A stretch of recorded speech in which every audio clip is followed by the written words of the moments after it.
ओम शांति। 25 फरवरी 2021 बाबा के महावाक्य। मीठे बच्चे, तुम्हें याद में रहने का पुरुषार्थ जरूर करना है, क्योंकि याद के बल से ही तुम विकर्माजीत बनेंगे। प्रश्न: कौन सा ख्याल आया तो पुरुषार्थ में गिर पड़ेंगे? खुदाई खिदमतगार बच्चे कौन सी सेवा करते रहेंगे? उत्तर: कई बच्चे समझते हैं अभी टाइम पड़ा है, पीछे पुरुषार्थ कर लेंगे, परंतु मौत का नियम थोड़े ही है, कल कल करते मर जाएंगे। इसलिए ऐसे मत समझो बहुत वर्ष पड़े हैं, पिछाड़ी में गैलप कर लेंगे। यह ख्याल और ही गिरा देगा। जितना हो सके याद में रहने का पुरुषार्थ कर, श्रीमत पर अपना कल्याण करते रहो। रूहानी खुदाई खिदमतगार बच्चे रूहों को सैल्वेस करने, पतितों को पावन बनाने की सेवा करते रहेंगे। गीत ओम नमो शिवाय। ओम शांति।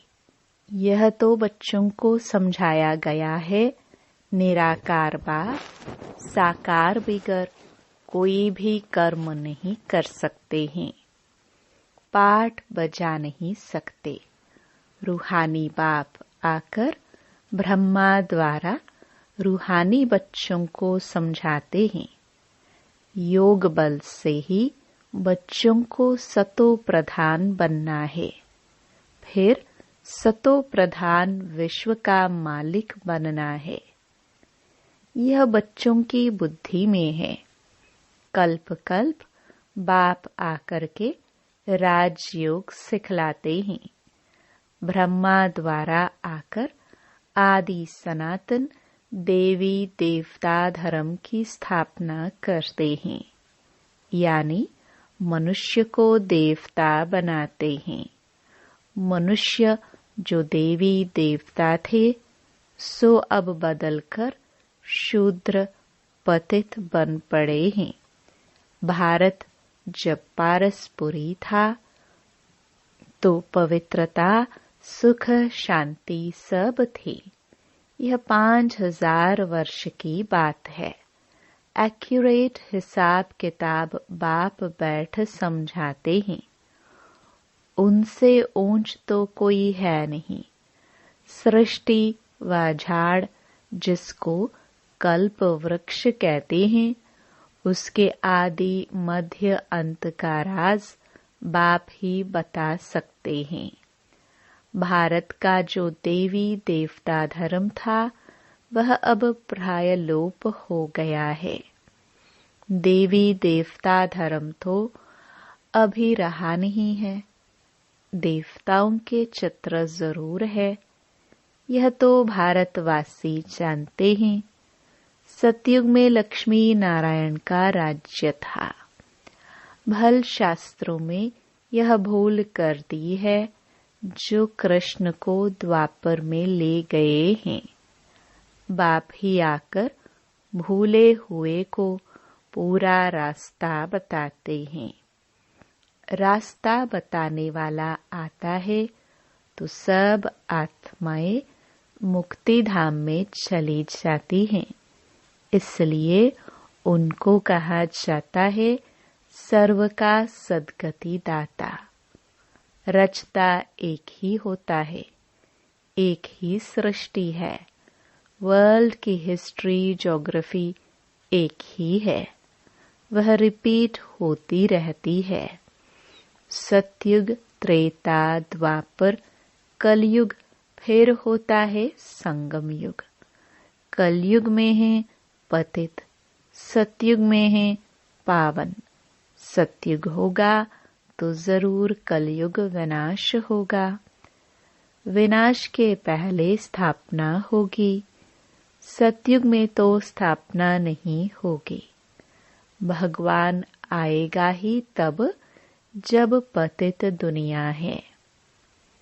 सतयुग तो है ही पावन दुनिया। पतित दुनिया को पावन दुनिया बनाने भगवान को आना पड़ता है। अब बाप सहज ते सहज युक्ति बताते हैं। देह के सब संबंध छोड़ देही अभिमानी बन बाप को याद करो। कोई एक तो पतित पावन है ना। भक्तों को फल देने वाला एक ही भगवान है। भक्तों को ज्ञान देते हैं। पतित दुनिया में ज्ञान सागर ही आते हैं पावन बनाने लिए। पावन बनते हो योग से। बाप बिगर तो कोई पावन बना ना सके। यह सब बातें बुद्धि में बिठाई जाती है और उनको समझाने के लिए घर घर में संदेश देना है। ऐसे नहीं कहना है कि भगवान आया है। बड़ा युक्ति से समझाना होता है। बोलो वह बाप है ना। एक है लौकिक बाप, दूसरा पारलौकिक बाप। दुख के समय पारलौकिक बाप को ही याद करते हैं। सुख धाम में कोई भी याद नहीं करते हैं। सतयुग में लक्ष्मी नारायण के राज्य में सुख ही सुख था। प्योरिटी, पीस, प्रॉस्पेरिटी थी। बाप का वर्षा मिल गया, फिर पुकारते क्यों? आत्मा जानती है हमको सुख है। यह तो कोई भी कहेंगे वहाँ सुख ही सुख है। बाप ने दुख के लिए तो सृष्टि नहीं रची है। यह बना बनाया खेल है। जिनका पाठ पिछाड़ी में है, 2-4 जन्म लेते हैं, वह जरूर बाकी समय शांति में रहेंगे। बाकी ड्रामा के खेल से ही निकल जाए, यह हो नहीं सकता। खेल में तो सबको आना होगा। 1-2 जन्म मिलते हैं तो बाकी समय जैसे कि मोक्ष में है। आत्मा पाठधारी है ना। कोई आत्मा को ऊंच पाठ मिला हुआ है, कोई को कम। यह भी अभी तुम जानते हो। गाया जाता है ईश्वर का कोई अंत नहीं पा सकते। बाप ही आकर अंत देते हैं, रचता और रचना के आदि मध्य अंत का। जब तक रचता खुद न आए तब तक रचता और रचना को जान नहीं सकते। बाप ही आकर बतलाते हैं, मैं साधारण तन में प्रवेश करता हूँ। मैं जिसमें प्रवेश करता हूँ वह अपने जन्मों को नहीं जानते। उनको बैठ 84 जन्मों की कहानी सुनाता हूँ।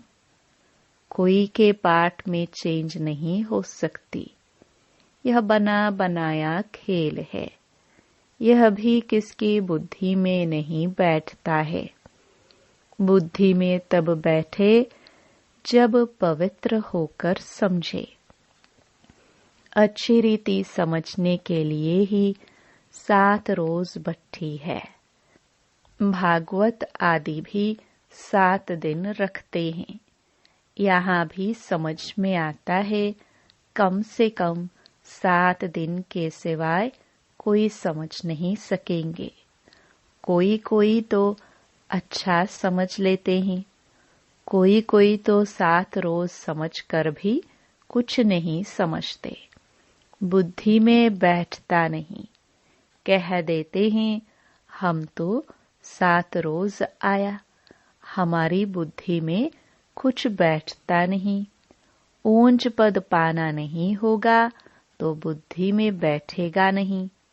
अच्छा, फिर भी उनका कल्याण तो हुआ ना। प्रजा तो ऐसे ही बनती है। बाकी राज्य भाग्य लेना, उसमें तो गुप्त मेहनत है। बाप को याद करने से ही विकर्म विनाश होते हैं। अब करो न करो, परंतु बाप का डायरेक्शन ये है। प्यारी वस्तु को तो याद किया जाता है ना। भक्ति मार्ग में भी गाते हैं, हे पतित पावन आओ। अब वह मिला है, कहते हैं मुझे याद करो तो कट उतर जाएगी। बादशाही सहज थोड़े ही मिल सकती, कुछ तो मेहनत होगी ना। याद में ही मेहनत है, मुख्य है ही याद की यात्रा। बहुत याद करने वाले कर्मातीत अवस्था को पा लेते हैं, परंतु याद न करने से विकर्म विनाश नहीं होंगे। योग बल से ही विकर्माजीत बनना है। आगे भी योग बल से ही विकर्मों को जीता है।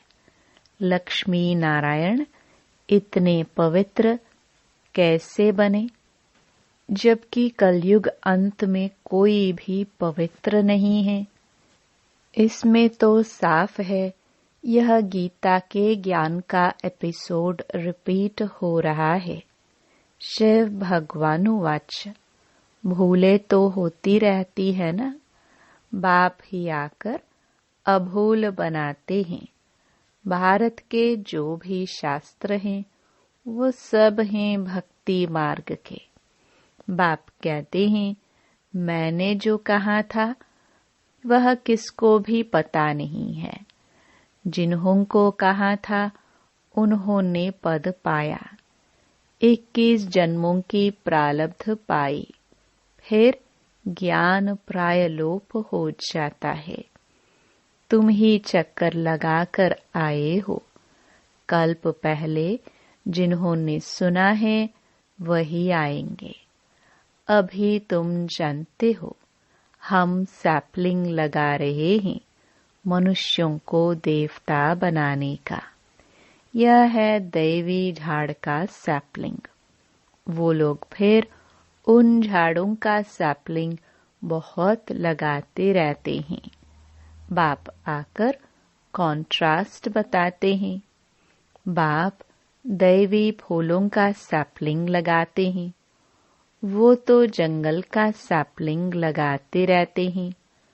तुम दिखाते भी हो, कौरव क्या करत भय, पांडव क्या करत भय। उनके क्या प्लान है और तुम्हारे क्या प्लान्स है।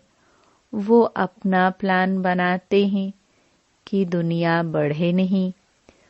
फैमिली प्लानिंग करे, जो मनुष्य जास्ती न बढ़े उसके लिए मेहनत करते रहते हैं। बाप तो बहुत अच्छी बात बतलाते हैं।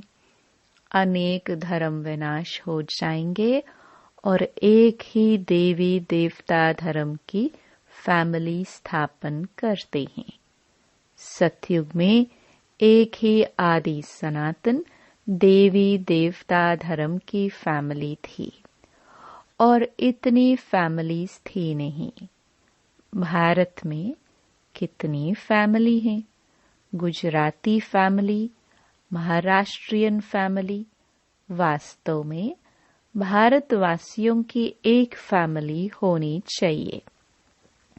बहुत फैमिलीज होंगी तो जरूर आपस में खिटपिट ही रहेगी, फिर सिविल वॉर हो जाती है। फैमिली में भी सिविल वॉर हो जाती है। जैसे क्रिश्चियन की अपनी फैमिली है, उन्हों की भी आपस में लगती हैं। आपस में दो भाई नहीं मिलते, पानी भी बांटा जाता है।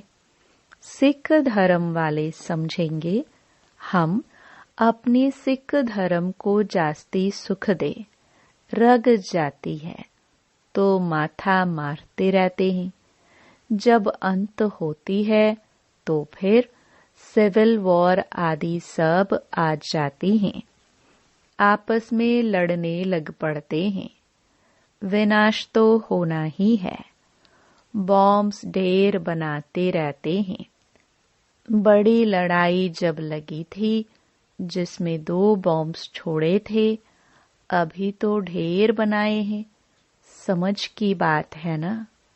तुमको समझाना है। यह लड़ाई वही महाभारत की है। बड़े बड़े लोग जो भी हैं कहते हैं अगर इस लड़ाई को बंद नहीं किया तो सारी दुनिया को आग लग जाएगी। आग तो लगनी ही है, यह तुम जानते हो। बाप आदि सनातन देवी देवता धर्म की स्थापना कर रहे हैं।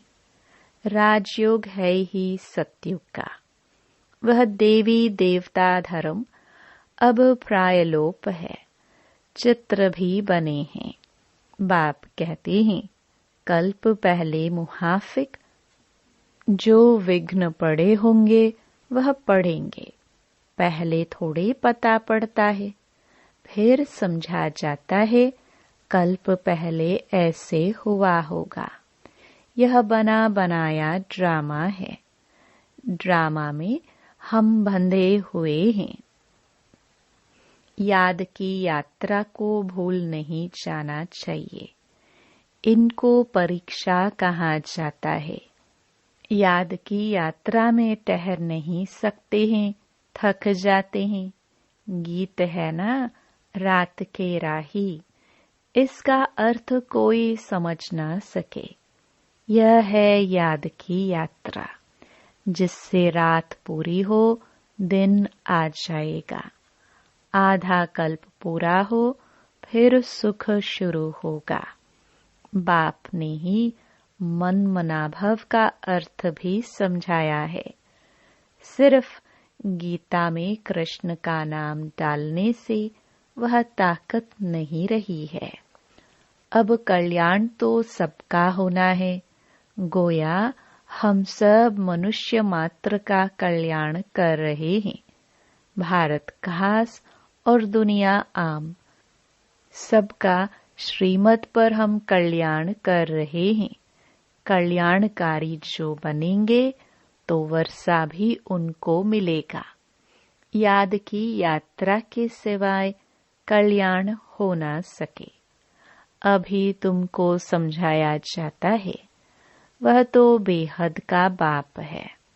बाप से वर्षा मिला था। भारतवासियों ने ही 84 जन्म लिए हैं। पुनर्जन्म का भी हिसाब है। कोई समझते नहीं कि 84 जन्म कौन लेते हैं। अपने ही श्लोक आदि बनाकर सुनाते रहते हैं। गीता वही टीकाए अनेक लिख देते हैं।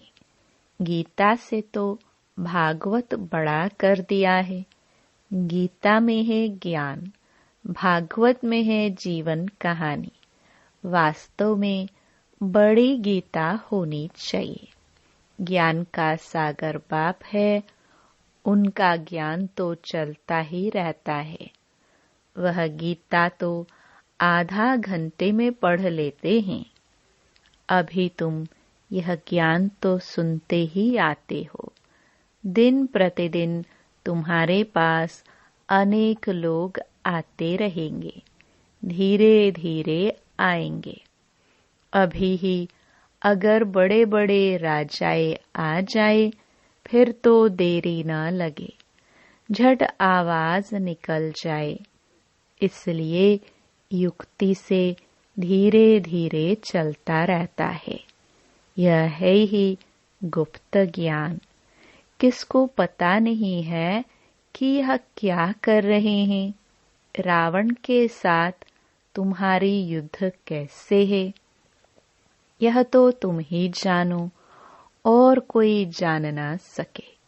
भगवानुवाच, तुम सतो प्रधान बनने के लिए मुझे याद करो तो पाप नाश हो जाएंगे। पवित्र बनो तब तो साथ ले जाऊं। जीवन मुक्ति सबको मिलनी है। रावण राज्य से मुक्ति हो जाएगी। तुम लिखते भी हो, हम शिव शक्ति ब्रह्मा कुमार कुमारियां श्रेष्ठाचारी दुनिया स्थापन करेंगे। परमपिता परमात्मा की श्रीमत पर 5000 वर्ष पहले मुहाफिक, 5000 वर्ष पहले श्रेष्ठाचारी दुनिया थी। यह बुद्धि में बिठाना चाहिए।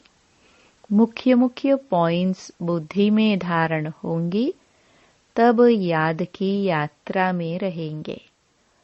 पत्थर बुद्धि है ना, कोई समझते हैं अभी टाइम पड़ा है, पीछे पुरुषार्थ कर लेंगे। परंतु मौत का नियम थोड़े ही है, कल मर जाए तो कल कल करते मर जाएंगे। पुरुषार्थ तो किया नहीं, इसलिए ऐसे मत समझो बहुत वर्ष पड़े हैं, पिछाड़ी में गैलप कर लेंगे। यह ख्याल और ही गिरा देंगे। जितना हो सके पुरुषार्थ करते रहो।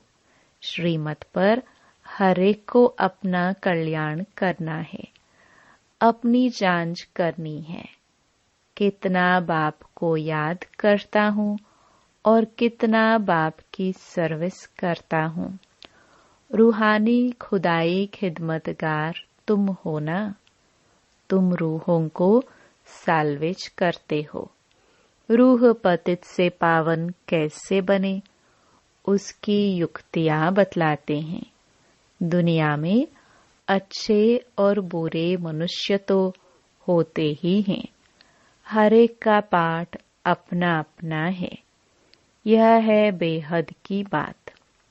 मुख्य टाल टालियां ही गिनी जाती है, बाकी तो पत्ते अनेक हैं।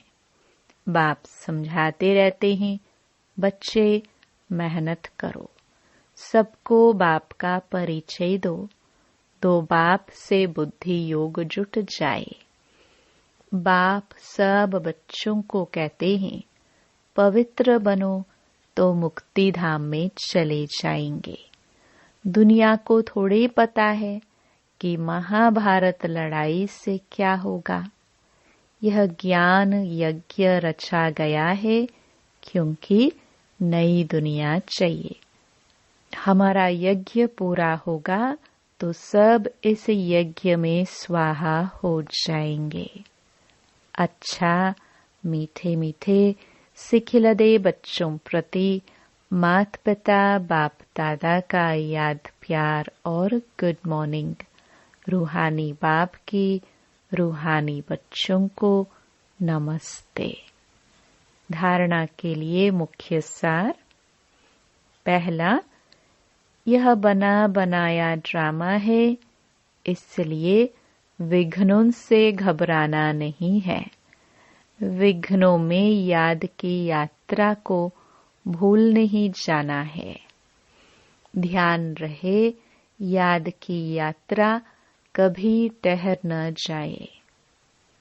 दूसरा, पारलौकिक बाप का परिचय सबको देते हुए पावन बनने की युक्ति बतलानी है। दैवी झाड़ का सैपलिंग लगाना है। वरदान, सर्व जिम्मेवारियों के बोझ बाप को देकर सदा अपनी उन्नति करने वाले सहज योगी भव।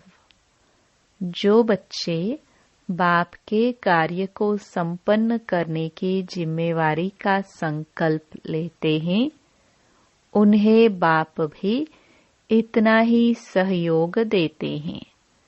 सिर्फ जो भी व्यर्थ का बोझ है वह बाप के ऊपर छोड़ दो। बाप का बनकर बाप के ऊपर जिम्मेवारियों का बोझ छोड़ने से सफलता भी ज्यादा और उन्नति भी सहज होगी। क्यों और क्या के क्वेश्चन से मुक्त रहो। विशेष फुल स्टॉप की स्थिति रहे तो सहज योगी बन अतीन्द्रिय सुख का अनुभव करते रहेंगे। स्लोगन। दिल और दिमाग में ऑनेस्टी हो तो बाप व परिवार के विश्वास पात्र बन जाएंगे। ओम शांति।